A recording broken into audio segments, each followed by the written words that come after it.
चलो भाई। तो बेटा हम मोल कॉन्सेप्ट हमारा चैप्टर चल रहा है, ठीक है। और मोल कॉन्सेप्ट के अंदर हम काफी चीजें देख चुके हैं।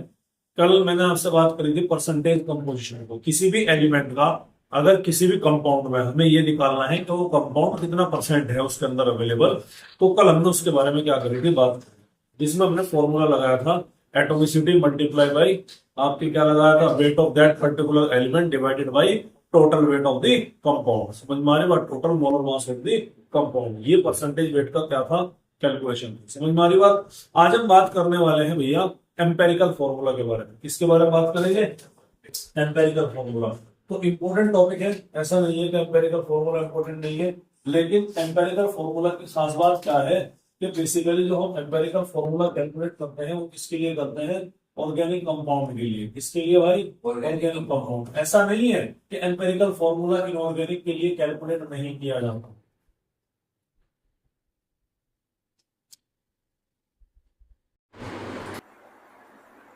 चलो भाई, तो एम्पेरिकल फॉर्मूला ऐसा नहीं है कि ऑर्गेनिक के लिए इनऑर्गेनिक के लिए नहीं निकालते, पर मोस्टली जो निकाला जाता है इसका एप्लीकेशन कहाँ है, ऑर्गेनिक केमिस्ट्री के अंदर इसका एप्लीकेशन होता है। समझ में आ रही बात। तो एम्पेरिकल फॉर्मूला निकाला जाता है और एम्पेरिकल फॉर्मूला से हम सीखेंगे मॉलिक्यूलर फॉर्मूला भी निकालना। समझ में आ रही बात। चलिए, तो टॉपिक है आज का बेटा हमारा empirical formula and molecular formula, ठीक है। चलिए, अब बेटा मुझे एक बात बताइएगा, मुझे एक सीधी सी बात ये आपको ध्यान रखनी है, बताना क्या है बस ध्यान रखिएगा कि एम्पेरिकल फॉर्मूला जैसा कि मैंने अभी आपको बताया, एक तो मेनली ऑर्गेनिक कंपाउंड के लिए यूज किया जाता है, लेकिन इनऑर्गेनिक में भी हम एम्पेरिकल फॉर्मूला निकाल सकते हैं, वो मैं भी आपको सिखाऊंगा यहाँ पर। समझ में आ रही बात। दूसरी चीज जो आपको यहाँ पर ध्यान रखनी है वो ये है कि किसी की भी कंपाउंड का जो सबसे सिंपलेस्ट होल नंबर रेशियो होगा, क्या बोला मैंने, किसी भी कंपाउंड का जो सबसे सिंपलेस्ट होल नंबर जो रेशियो होता है उसी को हम क्या बोलते हैं, एम्पेरिकल फॉर्मूले के नाम से जानते हैं। तो याद रखिएगा क्या बोला मैंने यहाँ पर, एम्पेरिकल फॉर्मूला क्या है, इसका मतलब हुआ कि जो आपका सिंपलेस्ट होल नंबर रेशियो है। होल नंबर का मतलब ना वो फ्रैक्शन में होना चाहिए ना वो पॉइंट में होना चाहिए, लेकिन सबसे सिंपलेस्ट होना चाहिए, simplest whole number ratio of atoms. Atoms जो होंगे, अलग अलग एटम होंगे, उनका रेशियो की बात करेंगे इन ए कंपाउंड। तो इसको हम क्या बोलते हैं बेटा, इसको हम बोलते हैं एम्पेरिकल फॉर्मूला बोला जाएगा। समझ में आ रही बात। एग्जांपल समझिएगा, एग्जांपल देखिएगा भाई, मान लो तुम्हारे सामने एक कोई कंपाउंड है जिसका सिंपलेस्ट होल नंबर रेशियो क्या है, C1H1 है। भाई इससे कम तो नहीं जानेगा ना, होल नंबर सबसे पहला ही 1 है, तो सबसे मिनिमम यही है ऑर्गेनिक के लिए का। तो ये कंपाउंड क्या हो सकता है, ये कंपाउंड C2H2 यानी कि इथाइन भी हो सकता है, आया ना, समझ में आ रही बात। ये कंपाउंड C6H6 यानी कि बेंजीन भी हो सकता है, समझ में आ रही बात। तो यहाँ पर क्या है, अब ये जो C2H2 है ये तो कंपाउंड का नाम है, ये सिंपलेस्ट रेशियो नहीं है, ये एक पर्टिकुलर कंपाउंड एग्जिस्ट करता है। तो ये दोनों के दोनों क्या हुए हमारे, ये दोनों के दोनों हमारे हुए मॉलिक्यूलर फॉर्मूला। क्या हुए भैया, मॉलिक्यूलर फॉर्मूला। और ये जो सबसे इन दोनों का सिंपलेस्ट है, ये क्या हो गया हमारा, ये हो गया हमारा एम्पेरिकल फॉर्मूला। नहीं आ रही समझ में बात, अरे आ रही है ना, क्लियर है, कोई दिक्कत वाली बात है, कोई दिक्कत वाली बात नहीं। चलिए एक और एग्जांपल लीजिएगा। सर मैंने ले लिया CH2O, इसमें कार्बन हाइड्रोजन और ऑक्सीजन किस रेशियो में, 1:2:1 के रेशियो में, अरे है कि नहीं है, जाहिर सी बात है। तो ये आपका क्या हो सकता है, C6H12O6 भी हो सकता है, हाँ या ना, समझ में आ रही बात। ये आपका C5H10O5 भी हो सकता है, आ रही बात समझ में। ये आपका CH3COOH भी हो सकता है, आप चेक कर लीजिएगा, आ रही बात समझ में। ये क्या है, 2 कार्बन होंगे, C2H4O2, आ रही बात समझ में, जाहिर सी बात है, क्लियर है भाई। तो जो रेशियो निकल के आएगा वो ही 1:2:1 का रेशियो निकल के आ रहा। तो अब ये जो सिंपलेस्ट होल नंबर रेशियो है, जिसमें कार्बन का 1 एटम होगा, हाइड्रोजन के 2 एटम होंगे, ऑक्सीजन का 1 एटम होगा, इसको हम क्या बोलेंगे भाई, एम्पेरिकल फॉर्मूला बोलेंगे। और ये जो बाकी तीनों चीज है इसको हम क्या बोलेंगे, मॉलिक्यूलर फॉर्मूला, यहाँ पर इसको कहा जाएगा। तो ये चीज आपको समझ में आनी जरूरी है कि एम्पेरिकल फॉर्मूला मॉलिक्यूलर फॉर्मूला से डिफरेंट कैसे है। इसका मतलब ये हुआ सर 2 कंपाउंड का एम्पेरिकल फॉर्मूला सेम हो सकता है, ये ध्यान रखा, ये 2 कंपाउंड अलग अलग है लेकिन इनका एम्पेरिकल फॉर्मूला क्या आ गया, निकल के सेम आ गया। यहाँ पर ये 3 अलग अलग कंपाउंड है, इसका मॉलिक्यूलर एम्पेरिकल फॉर्मूला क्या आ गया, निकल के सेम आ गया। तो एम्पेरिकल फॉर्मूला दो कंपाउंड का, दो या दो से ज्यादा जो कंपाउंड होगा उनका एम्पेरिकल फॉर्मूला क्या हो सकता है, सेम हो सकता है। एक तो पॉइंट आपने क्या रखना है, याद रखना। एक पॉइंट आपने क्या ध्यान रखना कि जो आपके आइसोमर्स होते हैं, कौन होते हैं भैया, आइसोमर्स होते हैं, उनका एम्पेरिकल फॉर्मूला भी क्या होगा भैया, सेम होगा। ठीक है, तो ये इंपॉर्टेंट पॉइंट आपने क्या रखना है बेटा, ये इंपॉर्टेंट आपके यहाँ पर ध्यान रखना है। ठीक है, क्लियर है। अच्छा, तो एम्पेरिकल फॉर्मूला की डेफिनेशन क्या हो गई कि जो आपका सिंपलेस्ट होल नंबर रेशियो है किसी भी कंपाउंड का, उसे हम क्या बोलेंगे, एम्पेरिकल फॉर्मूला बोलेंगे। और मॉलिक्यूलर फॉर्मूला जो होता है हमारा, वो होता है जो एक्चुअल नंबर ऑफ एटम जो किसी भी कंपाउंड के अंदर प्रेजेंट होते हैं। क्या बोला मैंने, जो एक्चुअल, यहाँ पर सिंपलेस्ट होल नंबर रेशियो, वहां पर क्या है, एक्चुअल नंबर जो एक्चुअल में है। फॉर एग्जांपल ग्लूकोज में एक्चुअल में 6 कार्बन 12 हाइड्रोजन और 6 ऑक्सीजन होते हैं। तो ऐसे एक्चुअल नंबर ऑफ एटम जब किसी कंपाउंड के अंदर रिप्रेजेंट किए जाते हैं, लिखे जाते हैं, तो उसको हम क्या बोलेंगे, उसको हम बोलेंगे भैया आपका मॉलिक्यूलर फॉर्मूला के नाम से जाना जाएगा। समझ में आ रही बात। अब सवाल ये आएगा कि एम्पेरिकल फॉर्मूला ये तो हो गया, चलो खैर हमारा। अब एक टर्म और आती है, एक टर्म आती है आपका एम्पेरिकल वेट। एक टर्म क्या आती है भैया, empirical weight and molecular weight. भाई मॉलिक्यूलर वेट तो निकालना आपको आता है कि नहीं आता, अरे आता है। एक ये होगा हमारा एम्पेरिकल वेट। ये एम्पेरिकल वेट किसका है, जो आपका 1 मोल एम्पेरिकल फॉर्मूला होगा ना, उसका जो भी वेट होगा उस वेट को हम क्या बोलेंगे भैया, एम्पेरिकल वेट के नाम से जानेंगे। समझ में आ रही भैया बात आपके। भाई कोई भी आपका 1 मोल जो एम्पेरिकल फॉर्मूला का जो वेट होगा उसको हम क्या बोलेंगे, एम्पेरिकल वेट। यानी एम्पेरिकल फॉर्मूला के वेट को क्या बोलेंगे, एम्पेरिकल वेट बोलेंगे। चलिए पीछे की तरफ चलते हैं। सर यहाँ पर हमारे सामने अलग अलग कंपाउंड है, ये CH है, एम्पेरिकल फॉर्मूला है, तो इस CH का एम्पेरिकल वेट कितना होगा, 12 + 1 = कितना हो गया बेटा, 13। यानी 13 is the empirical weight of that empirical formula, this empirical formula. समझ में आ रही बात। यहाँ पर क्या है, इस एम्पेरिकल फॉर्मूला का एम्पेरिकल वेट क्या होगा, 12 + 2 प्लस कितना आ गया, 16 = कितना हो गया भैया, 30। तो इसका कितना वेट हो गया भाई, यहाँ पर 30 हो गया बेटा। ये चीज आपने क्या रखनी है, ध्यान रखनी है। समझ में आ रही बात। तो ये क्या है, ये तो हमारे एम्पेरिकल वेट हो गए। और जब हम मॉलिक्यूलर फॉर्मूला का वेट कैलकुलेट कर रहे हैं, वो क्या हो जाएगा, हमारा मॉलिक्यूलर वेट हो जाएगा। तो इजी है, आसान है करना, कोई दिक्कत वाली बात नहीं है। पहले भी हम क्या कर चुके, डिस्कस कर चुके। ठीक है, और मॉलिक्यूलर वेट क्या होगा, जो आपका मॉलिक्यूलर फॉर्मूला का जो भी आपका वेट होगा उसको हम क्या बोलेंगे भैया, मॉलिक्यूलर वेट बोलते हैं। नहीं यार, समझ में आ। तो ये चीजें बेटा हमने क्या कर ली थी, ये चीजें हमने ऑलरेडी देख ली थी। ठीक है, क्लियर है। अब सवाल ये है कि एम्पेरिकल वेट और मॉलिक्यूलर वेट में क्या रेशियो है। ठीक है, तो एक फैक्टर, चलो भैया, तो ये तो हमारी समझ में आ गया यहाँ पर कि मॉलिक्यूलर फॉर्मूला का जो वेट होगा वो किसके बराबर होगा, वो मॉलिक्यूलर वेट के बराबर होगा। ठीक है, अब इसके बाद में हम क्या देखेंगे, अब इसके बाद में हम निकालेंगे भैया हमारा एम्पेरिकल फॉर्मूला और मॉलिक्यूलर फॉर्मूला के बीच में क्या रिलेशन होगा, उसके बारे में बात करेंगे। देखिएगा, किसी भी कंपाउंड का जब हम मॉलिक्यूलर फॉर्मूला निकालेंगे तो उसके एम्पेरिकल जो फॉर्मूला होगा, ध्यान से सुनिएगा, उसको आपको एक फैक्टर से क्या करना पड़ेगा, इस तरह से लिखना पड़ेगा, रिप्रेजेंट करना पड़ेगा। यानी कि मॉलिक्यूलर फॉर्मूला क्या आएगा, एक्स वो फैक्टर होगा जो हमारे एम्पेरिकल फॉर्मूला को मॉलिक्यूलर फॉर्मूला के अंदर कन्वर्ट कर देगा। ध्यान से सुनिएगा, एक्स कौन सा फैक्टर है, सर एक्स वो वाला फैक्टर है जो हमारे एम्पेरिकल फॉर्मूला को कन्वर्ट कर देगा, किसके अंदर, मॉलिक्यूलर फॉर्मूला के अंदर कन्वर्ट कर देगा। यानी कि अगर हमें ये फैक्टर पता लग जाए तो हमारा एम्पेरिकल फॉर्मूला किसमें कन्वर्ट हो जाएगा, मॉलिक्यूलर फॉर्मूला के अंदर कन्वर्ट हो जाएगा। और इस एक्स फैक्टर को निकालने के लिए, इस एक्स फैक्टर को निकालने के लिए आपके पास में एक फॉर्मूला होगा, molecular weight divided by empirical weight. बस ये दोनों चीज आपने क्या रखनी है, याद रखनी है। अगर आपने ये दोनों चीजें याद है तो भैया कोई भी क्वेश्चन आप आसानी से क्या कर लोगे, सॉल्व कर लोगे। तो एम्पेरिकल फॉर्मूला की होल की पावर क्या आ जाएगी, ये एक्स आ जाएगी। पावर नहीं बोलेंगे, इसे सबस्क्रिप्ट में लिखे हैं यहाँ पर। ठीक है, उसके अलावा ये आपके मॉलिक्यूलर फॉर्मूला का क्या हो जाएगा, निकालने का तरीका हो जाएगा। और जो आपका एक्स होगा, एक्स फैक्टर होगा, molecular weight divided by empirical weight होता है, ये यहाँ से क्या निकालते हैं, इसको निकाला जाएगा। समझ में आ रही बात। इतनी चीजें बेटा आपको क्या रखनी होंगी, इतनी चीजें आपको यहाँ पर याद रखनी होगी। ठीक है भाई, अरे क्लियर है। चलिए अब हम यहाँ पर कुछ क्वेश्चन करते हैं। चलें, पहला क्वेश्चन करें। चलिए, तो पहला क्वेश्चन है हमारे पास में कि आपके पास में एक फॉर्मूला लिखा गया है, एक कंपाउंड है जिसका एम्पेरिकल फॉर्मूला कितना है, CH2O है। क्या गिवन है भैया, एम्पेरिकल फॉर्मूला CH2O गिवन है। उस कंपाउंड का जो मॉलिक्यूलर वेट है वो कितना गिवन है भाई, वो गिवन है 60।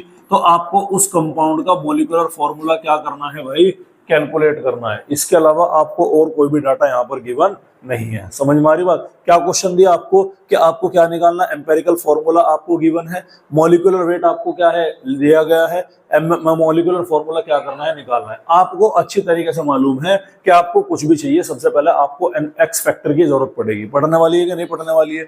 एक्स फैक्टर के लिए आपको क्या चाहिए, मॉलिक्यूलर वेट और एम्पेरिकल वेट चाहिए। सर मॉलिक्यूलर वेट तो यहाँ पर गिवन है, तो एम्पेरिकल वेट निकाल लो। तो जो भी आपका एम्पेरिकल फॉर्मूला होगा, समझो भाई बात को ध्यान से, ठीक है, जो भी आपका क्या होगा बेटा, जो भी आपका एम्पेरिकल फॉर्मूला होगा, इस एम्पेरिकल फॉर्मूला का ही क्या निकलेगा, एम्पेरिकल वेट निकलेगा। हाँ या ना? एम्पेरिकल वेट इसका कितना हो गया, 12 और 2 14 और 2 16, यानी कि कितना हो गया बेटा, 30 हो गया। अरे हो गया या नहीं हो गया? तो यहाँ से अगर मैं एक्स फैक्टर निकालने की कोशिश करूं तो एक्स फैक्टर होगा मेरा molecular weight divided by empirical weight के बराबर। मॉलिक्यूलर वेट कितना है जी यहाँ पर 60, एम्पेरिकल वेट कितना है 30, कितना हो गया 2। यानी कि जब मैं मॉलिक्यूलर फॉर्मूला निकालूंगा, ध्यान से सुनिएगा, तो वो एम्पेरिकल फॉर्मूला का ट्वाइस होगा। हाँ या ना? अबे यही तो बताया था मैंने तुम्हें। एम्पेरिकल फॉर्मूला क्या है सर यहाँ पर? एम्पेरिकल फॉर्मूला होगा CH2O, तो इसका होल नंबर में क्या लिखना है, हमें 2 लिखना है। 2 को अंदर मल्टीप्लाई कर दो, C2H4, और ये क्या आ गया हमारा O2।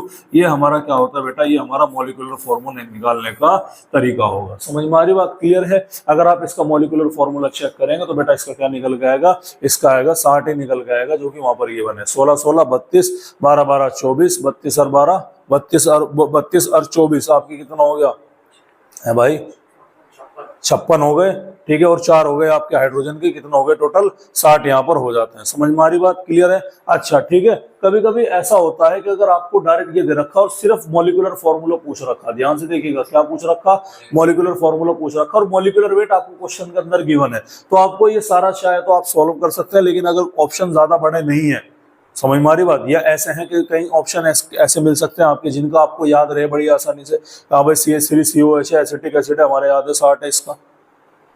समझ में आ रही बात? बहुत सारे ऐसे कंपाउंड है, NH2CO NH2 है, यूरिया है, हाँ हमें पता भाई इसका भी 60 है। तो ऐसे डायरेक्ट भी होंगे। उसके अलावा आप चाहे तो डायरेक्ट ऑप्शन के अंदर ही डायरेक्ट वैल्यू रख के देख लो किसका मॉलिक्यूलर वेट क्या आ रहा, 60 आ रहा। लेकिन ध्यान रहे कि मॉलिक्यूलर वेट 60 एक बार क्रॉस चेक जरूर कर लीजिएगा, हो सकता है कि वहां पर एक से ज्यादा कंपाउंड का मॉलिक्यूलर वेट क्या आ जाए, 60 आ जाए। भाई कोई कंपाउंड ऐसे दे दिया जैसे CH3COH का भी 60 है और यूरिया का भी 60 है, जबकि क्वेश्चन में तुम्हें नाइट्रोजन गिवन ही नहीं है, एम्पेरिकल फॉर्मूला में तुम्हें नाइट्रोजन गिवन ही नहीं है, तब आप यूरिया को थोड़े चूज करेंगे कि भाई इसका 60 आ रहा। तो ये आपका दिमाग लगाना जरूरी है, यानी कि जो आपका आंसर है उसमें वे सारे एटम होने चाहिए जो कि कहाँ मौजूद है, एम्पेरिकल फॉर्मूला के अंदर मौजूद है। नहीं आ रही समझ में बात? अरे आ रही है ना? चलिए तो अगले सवाल के तरफ हम बढ़ते हैं भैया। अगला सवाल थोड़ा हमारा दूसरे तरीके का है। सवाल क्या है? सवाल ये है कि आपके पास में 2 एटम है। क्या है भैया? आपके पास में 2 एटम है। सेकेंड नंबर का सवाल है, एक कंपाउंड के अंदर 2 एटम है, एक कार्बन है और एक कितना आ गया, हाइड्रोजन आ गया। कार्बन का जो वेट गिवन है आपको, वो गिवन है बेटा 0.24 ग्राम। कितना वेट गिवन है जी? 0.24 ग्राम है। और हाइड्रोजन का जो आपको वेट गिवन है वो कितना गिवन है, 0.06 ग्राम। कोई दिक्कत वाली बात है? ये आपको डाटा यहाँ पर क्या है, गिवन है, ठीक है। मॉलिक्यूलर वेट कंपाउंड का आपको गिवन है वो कितना है बेटा, यहाँ पर 30 है। तो इस कंपाउंड का आपको एम्पेरिकल फॉर्मूला निकालना है। समझ में आ रही बात? क्या निकालना भैया? एम्पेरिकल फॉर्मूला निकालना है। एम्पेरिकल फॉर्मूला के साथ साथ यहाँ पर क्या निकालना है, आपने इसका मॉलिक्यूलर फॉर्मूला भी कैलकुलेट करना है। समझ में आ रही बात? अब देखिएगा, आपको एक कार्बन है, एक हाइड्रोजन है। कार्बन की क्वांटिटी इतनी है, हाइड्रोजन की क्वांटिटी इतनी है। बेटा ये जो है ना आपके, मैंने कल भी आपको बताया था, याद करो, परसेंटेज कंपोजिशन में मैंने कहा था कि जैसे कि आपका 1 मोल K2Cr2O7 है ना, तो अगर मैं इसको लिखना चाहूं, इसमें कितना एटम का पोटेशियम का 2, तो हम लिखेंगे 2 मोल एटम। समझो बात को, ठीक है। ये क्या लिखा जाएगा, 2 मोल क्रोमियम। ये क्या लिखा जाएगा, 7 मोल ऑक्सीजन। समझ रहे नहीं समझ रहे? तो उसी तरह से आप सारी की सारी चीजें किसमें लिखते हैं भैया, मॉलिक्यूलर फॉर्मूला में भी जो आपको नंबर चाहिए वो किसके अंदर होगा, मोल में होगा। तो सबसे पहले जो भी आपको यहाँ पर डाटा दिया गया है वो वेट के अंदर दिया गया, मोल के अंदर कन्वर्ट करना। तो बताओ मोल का कौन सा फॉर्मूला लगाऊंगा मैं? मोल का फॉर्मूला लगाऊंगा वेट वाला, N=W/mW। अबे लगेगा कि नहीं लगेगा? अच्छा वेट कितना है भैया, 0.24 ग्राम। इसका कितना है ये, इसको डिवाइड कर दो किन से, इनको डिवाइड कर दो डायरेक्टली इनके नंबर ऑफ सॉरी इनके एटॉमिक वेट से। तो यहाँ पर क्या होगा, सेकंड स्टेप में नंबर ऑफ मोल्स निकालेंगे, 0.24 को किससे डिवाइड करेंगे, 12 से डिवाइड करेंगे, और यहाँ पर 0.06 को किससे डिवाइड करेंगे भैया, 1 से डिवाइड करेंगे। कोई दिक्कत वाली बात है भैया आपके? अरे भाई कोई दिक्कत है, कोई टेंशन है? तो ये क्या हो जाएगा, 0.12 दूनी 24, 0.02 क्या हो गया आपका, 0.02 यहाँ पर कार्बन आ जाएगा निकल के, समझ में आ रही बात। और हाइड्रोजन कितना रहने वाला है, 0.06 रहने वाला है। कोई दिक्कत वाली बात? ये इतने मोल्स यहाँ पर बेटा मौजूद हो गए। अब इन मोल्स को सिंपलेस्ट रेशियो में ले लो आप, इन रेशियो को क्या ले लो, सिंपलेस्ट रेशियो में ले लो। तो अगर मैं यहाँ से 0.02 को क्या कर लेता हूँ, अगर मैं यहाँ से 0.02 को कॉमन ले लिया मैंने, अगर यहां से मैंने क्या किया, 0.02 को क्या ले लिया बेटा, कॉमन ले लिया, तो ये क्या आ जाएगा, 1:3 का रेशियो आएगा निकल के, नहीं आएगा? चेक कर लो भाई, ठीक है।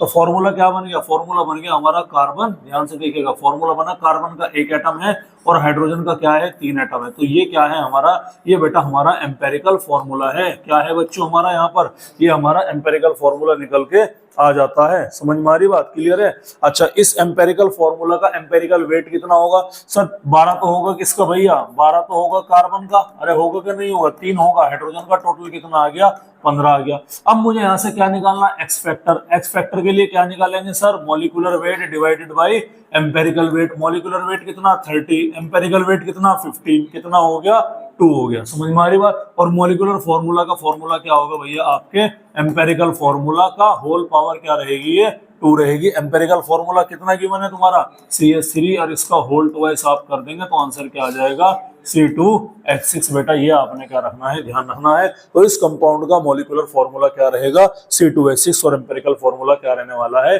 CH3 रहने वाला है। बोलो भाई, यहाँ तक कहानी समझ में आई कि नहीं आई? अरे क्लियर है, कोई टेंशन वाली बात, कोई दिक्कत वाली बात? ठीक है।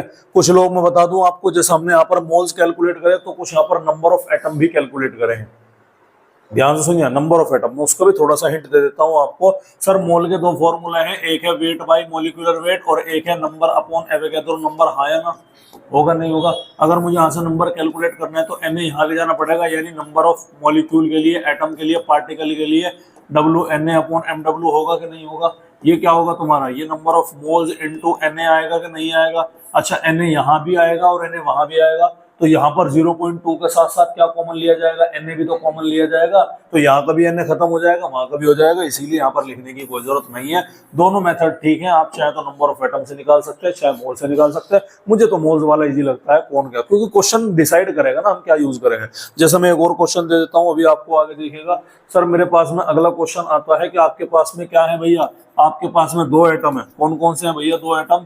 2 एटम है, एक है आपके पास में नाइट्रोजन और एक है आपके पास में हाइड्रोजन। नाइट्रोजन के कितने एटम मौजूद है, नाइट्रोजन के एटम मौजूद है 3 × 10⁻23 एटम। सर इतने एटम किसके मौजूद है, नाइट्रोजन के।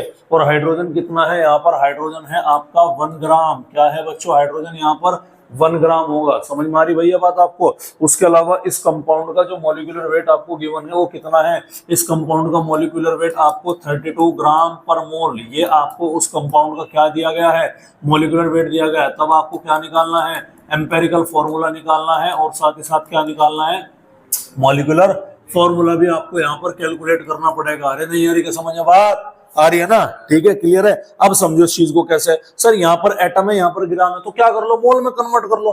तो ये नंबर अपॉन एवोगैड्रो नंबर, इसको मैं किससे डिवाइड कर दूंगा, नंबर ऑफ मोल्स निकालने के लिए 3 × 10⁻23 को डिवाइड कर दूंगा 6 × 10⁻23 से। सर 6.022 क्यों नहीं लिया? अबे इजी पड़ेगा भाई, स्मार्ट वर्क करो, मैंने पहले कहा था। क्वेश्चन में देखो, यहाँ पर 3 × 10⁻23 तो मैंने 6 ले लिया एवोगैड्रो का, तो 23 से क्या खत्म, 23 कितने मोल हो गया, 1/2। 1/2 बोले तो 0.5 मोल यहाँ पर हो गए।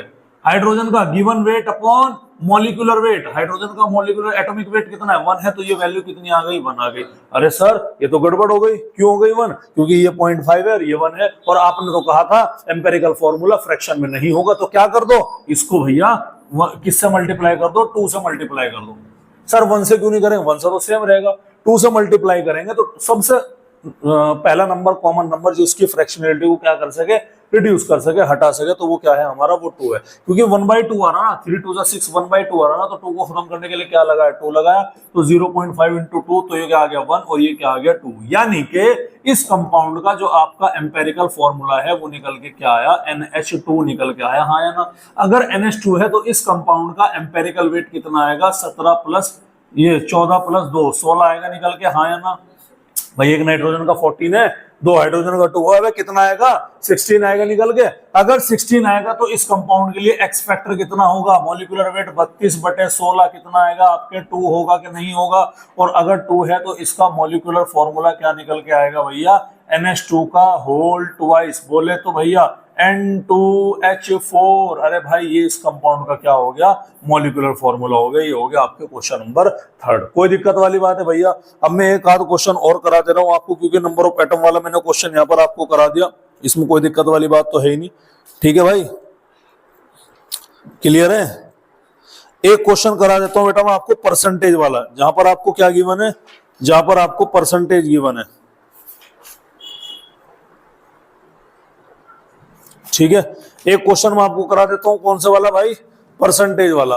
परसेंटेज वाले में ये लास्ट क्वेश्चन है, उसके बाद में हमारी क्लास आज की क्या हो जाएगी, ओवर हो जाएगी। एम्पेरिकल फॉर्मूला, मॉलिक्यूलर फॉर्मूला के 4 टाइप के न्यूमेरिकल में आपको 3 टाइप के ऑलरेडी करा चुका, 1 टाइप का मैं और करा रहा हूं। ठीक है, चलिए तो क्वेश्चन नंबर 4, इस बार के हमारे कंपाउंड में कितने एटम है, 3 एटम है, एक है कार्बन, एक है हाइड्रोजन और एक है ऑक्सीजन। समझ में आ रही बात? कार्बन कितना है जी, सर कार्बन है 40%, हाइड्रोजन कितना है 6.66%, एग्जाम में आया वो क्वेश्चन है। ठीक है, उसके अलावा हमारा ऑक्सीजन कितना होगा, 53.34%, यहाँ पर हमारी क्या मौजूद है, ऑक्सीजन मौजूद है। ठीक है, गिवन क्या है, गिवन सिर्फ हमें इतना है कि कंपाउंड का जो मॉलिक्यूलर वेट है वो क्या गिवन है आपको, वो 60 गिवन है। क्या है भाई, कंपाउंड का मॉलिक्यूलर वेट आपको वो 60 ग्राम पर मोल गिवन है। तो आपको वही सेम कहानी दोहरानी है, कौन सी भैया, एम्पेरिकल फॉर्मूला कैलकुलेट करो और मॉलिक्यूलर वेट, मॉलिक्यूलर फॉर्मूला भी क्या करना है, कैलकुलेट करना है। चलिए कोई दिक्कत वाली बात। अब ये परसेंट में गिवन है, तो जब भी आपको डाटा परसेंट में मिले तो उसी परसेंट को ग्राम मान लो। माना मैंने ये मान लिया कि पूरा कंपाउंड मेरा कितने ग्राम का है, 100 ग्राम का।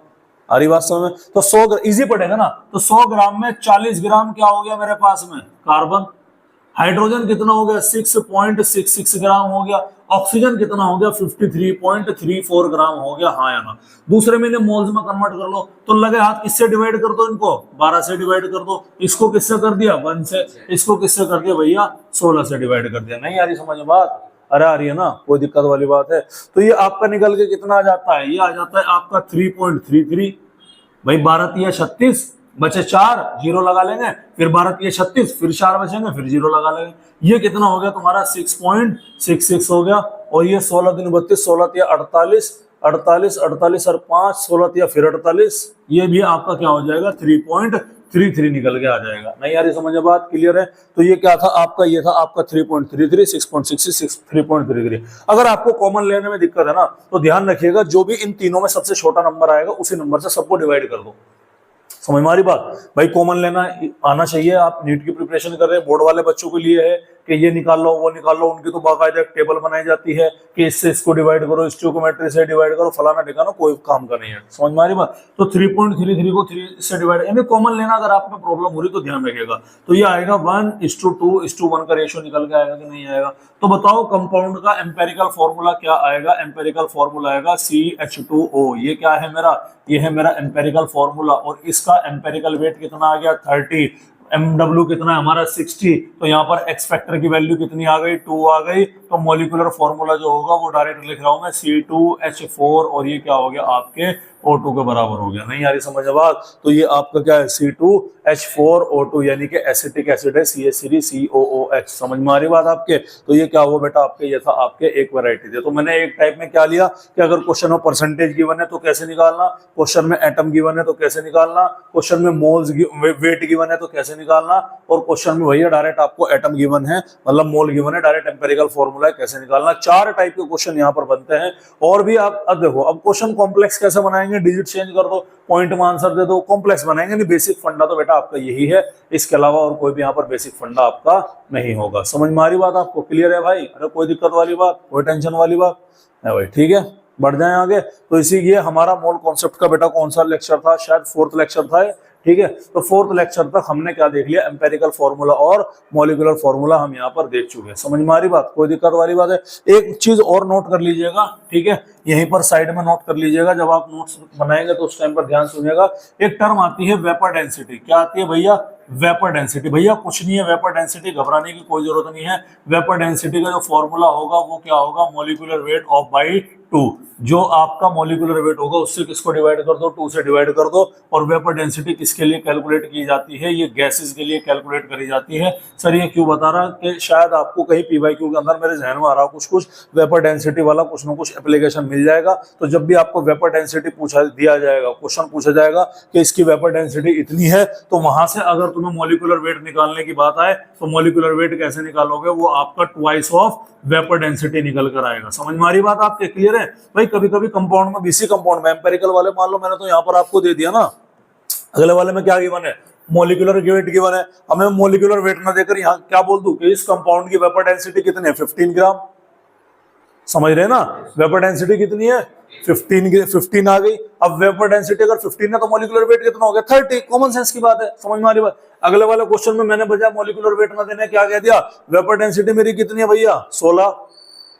आ रही बात समझ में? तो मॉलिक्यूलर वेट कितना हो जाएगा? यानी इस तरह से ये क्वेश्चन मिल सकता है आपको। तो मैंने वो आपको बता दिया। वेपर डेंसिटी की कहानी हमारी यहाँ पर क्या होती है बेटा?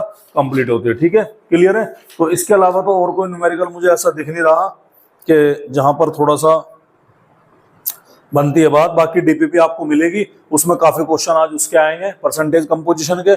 8-10 क्वेश्चन उसके होंगे परसेंटेज कंपोजिशन के, और 8-10 ही क्वेश्चन किसके होंगे भैया? इसके होंगे। लगभग 15-20 के करीब क्वेश्चन यहाँ पर आज आपको डीपीपी के अंदर मिलेंगे। समझ में आ रही बात? तो ये मोल कॉन्सेप्ट का हमारा हो गया। अब मोल कॉन्सेप्ट का हमारा एक रह गया भैया, वो रह गया लिमिटिंग रिएजेंट वाला पार्ट रह गया। समझ में आ रही बात? क्या रह गया भैया मोल कॉन्सेप्ट में? लिमिटिंग रिएजेंट वाला पार्ट रहेगा। तो उस लिमिटिंग रिएजेंट वाले पार्ट को भी हम क्या करेंगे? कल फिनिश अप कर लेंगे। उसके बाद हमारा सेकंड चैप्टर सॉल्यूशन क्या हो जाएगा बच्चों? स्टार्ट हो जाएगा। समझ में आ रही बात? और इसी के साथ हमारे आज के मुख्य समाचार समाप्त हुए। नोट्स बना लियो, क्वेश्चन जरूर कर लियो डेली के डेली। समझ में आ रही बात? समाचार समाप्त। नमस्कार।